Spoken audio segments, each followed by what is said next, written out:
what would we have done? What would an attorney do in that same scenario when you have all these lists of people who currently are not, like, why is that even valuable, that those people that I threw away? It's people who've come to one of your events, or they've had interaction with you and your firm, generally in a positive manner. And so I would call them a warm lead, right? They're a warm lead. They know who you are.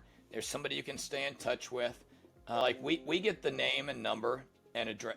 We get all the info for everybody who contacts my firm. If we turn down the case, if we refer it out to another lawyer, if we just tell them we can't help it, we take all of that so we can stay in touch with them, because these are people who know us, right?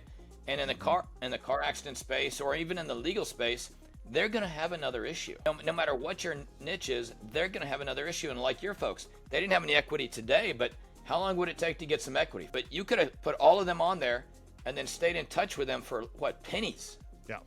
Email is free right now. Text messages are pretty darn cheap.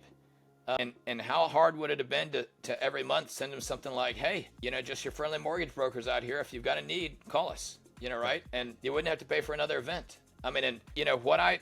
So that's what I use the list for, right? For contact. They're warm leads. You stay in touch with them. My doctor's list is, you'd be surprised when I was first starting out and I had no cases. I had a doctor list. I stayed in touch with everybody. I'd put little things like, hey, if your other lawyer drops a case, maybe I can take it. Right? That's how I fed myself. Probably the first 2 years was taking cases that nobody else wanted, right? Somebody signed it up. There was a little bit of problem. They dropped it.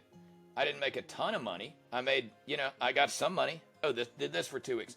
So none of it was big money, but I'm taking everybody's stuff and turning it into gold. So your list just grows over time.